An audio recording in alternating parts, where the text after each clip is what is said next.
Okay, so, we've all been there, right? Seen a deal that looks too good to be true. And it usually is.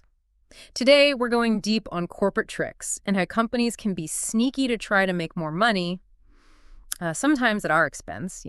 We'll look at false advertising and greenwashing and all those annoying hidden terms.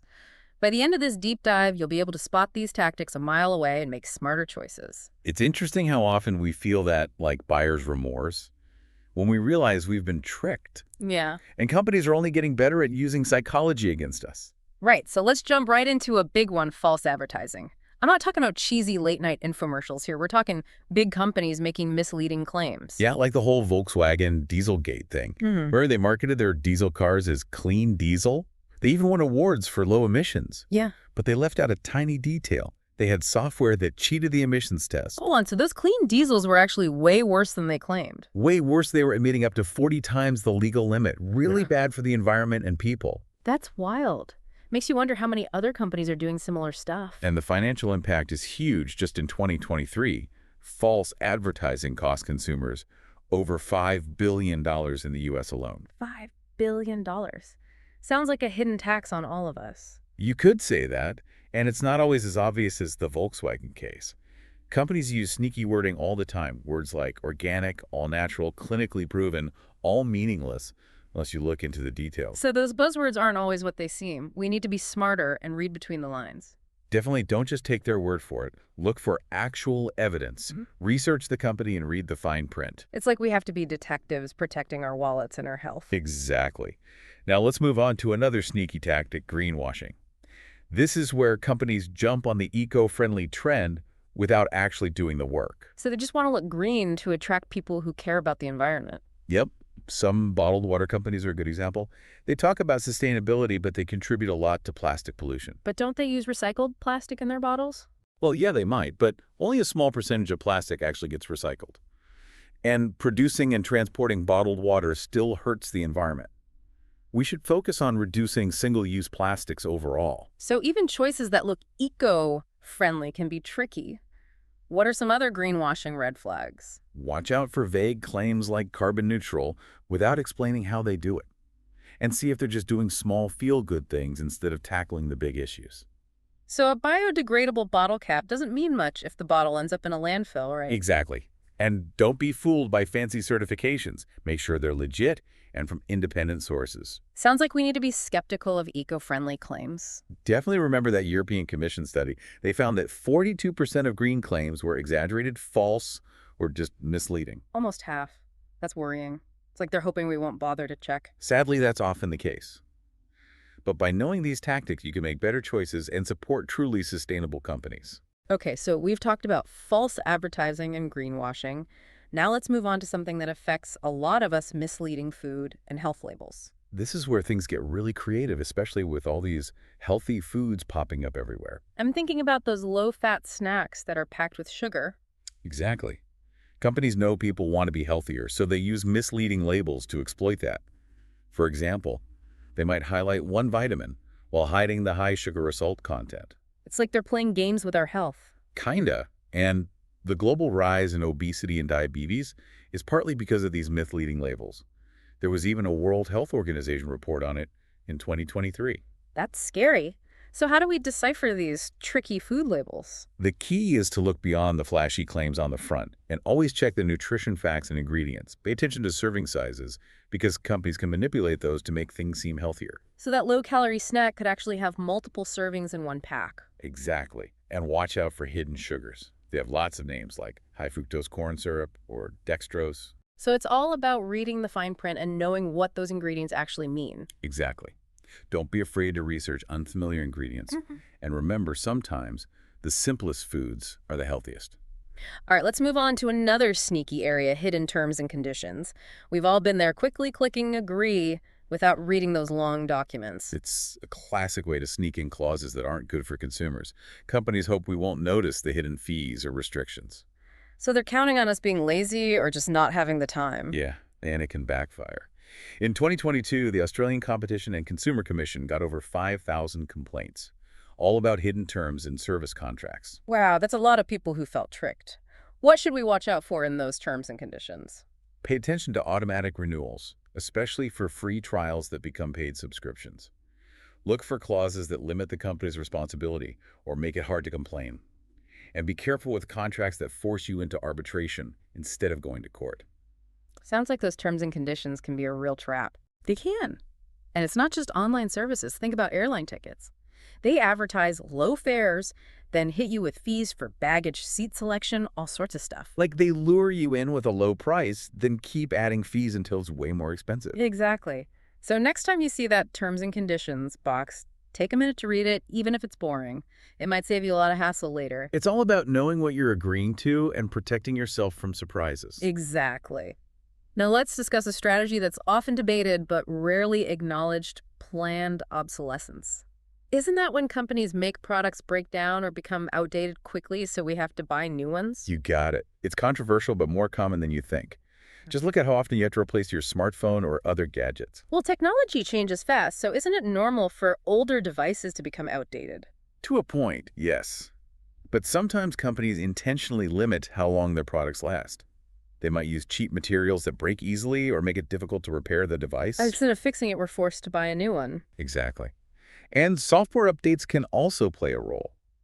Remember when Apple admitted to slowing down older iPhones with software updates? Oh, yeah, battery gate. They said it was to protect the battery, but it felt like they wanted us to buy new phones. It definitely raised questions about whether they were making old devices worse on purpose. That's sneaky.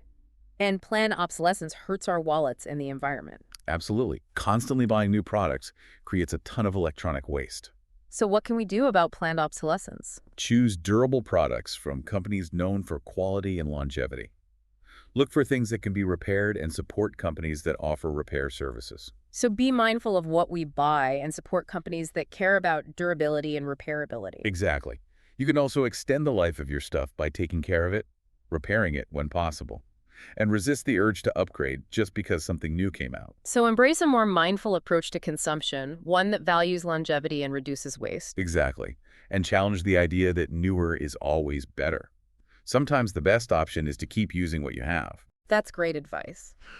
So in this first part of our deep dive, we've seen how companies use false advertising, greenwashing, misleading food labels, hidden terms and conditions, and planned obsolescence to their advantage. It's clear that companies have a whole arsenal of strategies, some more ethical than others. They're always trying to influence our choices and maximize their profits. But now that we're aware of these tactics, we can start to see through their tricks. We can become smarter consumers, ask critical questions, and make choices that align with our values and our budgets. Exactly. Knowledge is power.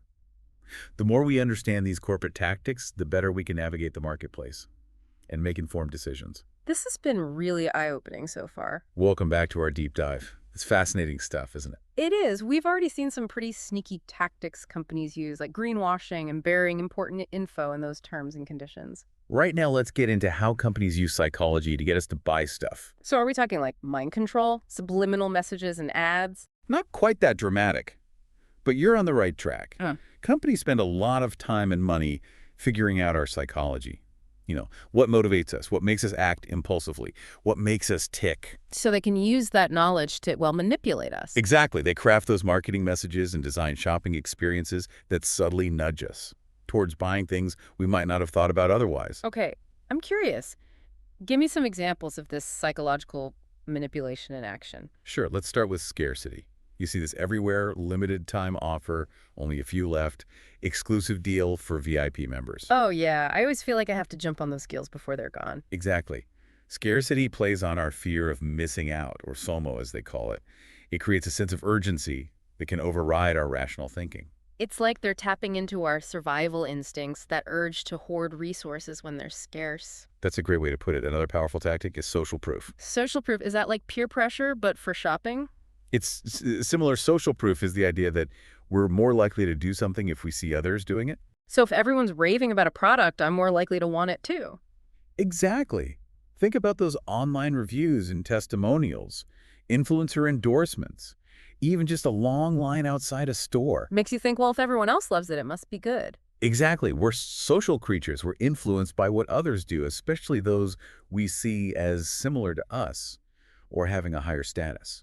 So how can we avoid falling for these sneaky psychological tricks? Awareness is key. Now that you know about these strategies, you're more likely to spot them. Like a mental shield against those marketing arrows. Exactly. And always pause and think before you buy anything, especially if you're feeling pressured or emotional. Ask yourself, do I really need this? Yeah. Or am I just being manipulated? Exactly. And remember, it's okay to say no, even if everyone else is buying it. Be your own person and make choices that fit your values and your budget. Well said. Now let's talk about something that often goes hand in hand with manipulation: brand loyalty. Brand loyalty. You mean when people are like super fans of a specific company or product? Exactly. It's a huge force in the market, and companies work hard to create it. So it's more than just making quality products. Quality helps, but it's deeper than that. Companies use different strategies to build emotional connections with consumers. Like those heartwarming commercials that try to make you cry. Exactly. They use storytelling, humor, emotional appeals to create a sense of shared values, like you and the brand are on the same team. It's like they want to be your best friend, or at least that cool friend you wish you had. You got it. They also use loyalty programs, exclusive, offers personalized experiences to make you feel special. Like they're saying, we appreciate you, here's a discount just for you. Exactly. And it works. Those tactics can create a strong sense of belonging and exclusivity. It makes it harder to switch to a competitor, even if their product is better or cheaper. It's like a psychological moat around their customers. Great analogy now. Brand loyalty isn't always a bad thing.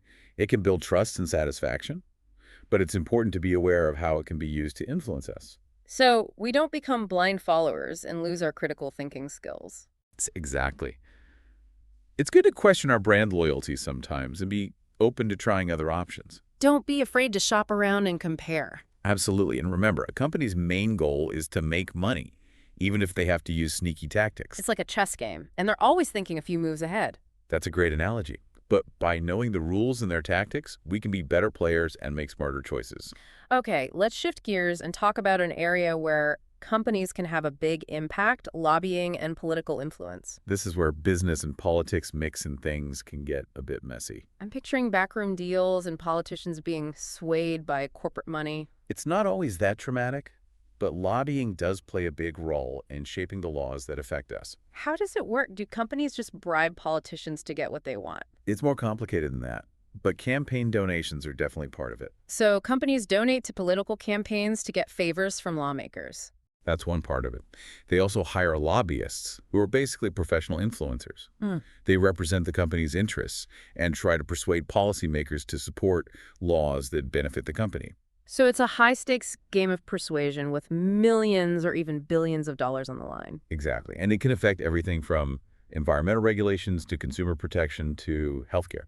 Wow. Can you give us some examples of how lobbying has changed things? The tobacco industry is a classic case. Mhm. For decades, they spent millions lobbying against regulations on smoking, even though the science was clear about its dangers. And they were successful for a long time in delaying those regulations. Another example is the fossil fuel industry. They've lobbied hard against policies to fight climate change. Because it would hurt their profits. Exactly. They've used their political influence to slow down the move to renewable energy and protect their own interests. It's sad to see powerful industries putting their profits ahead of the planet and people's health. It is. And it shows how important it is to be aware of how lobbying can shape decisions, often without us even knowing. So what can we do as individuals to fight back against corporate lobbying? First, stay informed about the issues that matter to you and who's lobbying on them. Knowledge is power. If we know who's pulling the strings, we can hold them accountable. Exactly. There are organizations that track corporate political spending and lobbying. You can find this information online and see which companies are trying to influence things. So we can see who's playing the game behind the scenes. Exactly. You can also support groups that are fighting corporate influence and promoting policies that help everyone. Like watchdog groups and advocacy groups that fight for consumer rights and the environment. Exactly. And don't underestimate the power of your own voice. Contact your elected officials and tell them what you think about important issues. Remind them they work for us, the people, not just the big corporations. Absolutely. Every voice matters, and together we could push for policies that benefit everyone. Now let's talk about another thing that companies sometimes do that's not always talked about: tax avoidance. This is a complicated issue with big implications. Yeah. Basically, it's about companies using legal loopholes to pay less taxes. So they're not breaking the law, but they're bending the rules to avoid paying their fair share. Exactly. And it's a global problem, costing governments billions of dollars every year. Money that could be used for important things like education, healthcare infrastructure. Exactly. Tax avoidance often involves shifting profits to countries with low taxes or using loopholes in tax laws. Can you give us some examples of companies that have done this? Big tech companies like Apple, Google, Amazon, they've all faced scrutiny for their complicated tax structures, which allow them to minimize their taxes worldwide. So they're making tons of money but paying very little in taxes. In some cases, yes. And Hmm. it's not just tech companies. Pharmaceutical companies, oil and gas companies, financial institutions, they've all been accused of tax avoidance. It's like a global game of hide and seek with our tax money, and we're the ones losing. Great analogy. And it needs international cooperation and stricter laws to fix it. So what can we do to fight corporate tax avoidance? Stay informed about the issue and which companies are doing it. Right. Shine a light on these shady tactics and hold them accountable. Exactly. You can also support organizations working to promote tax justice and close loopholes. And let our elected officials know that we expect companies to pay their fair share. Absolutely. Tax fairness is crucial for a just and equal society. Well said. Now, as we wrap up our deep dive, it's important to remember not all companies are bad. That's true. There are many companies that operate ethically and responsibly. They're important for our economy and society. Right. It's about separating the good from the bad and supporting the companies that align with our values. Exactly. And using our power as consumers and citizens to hold companies accountable and push for a better world. All right, welcome back for the final part of our deep dive. We've seen how companies try to influence us, from marketing psychology to lobbying for laws that help them sometimes, even if it hurts everyone else. Yeah, it's been a fascinating look at the good and the bad of how corporations operate these days. So now let's switch gears and talk about something a bit more positive. Corporate social responsibility, or CSR. Right. CSR is basically the idea that companies should go beyond just making money and consider how they affect society and the environment.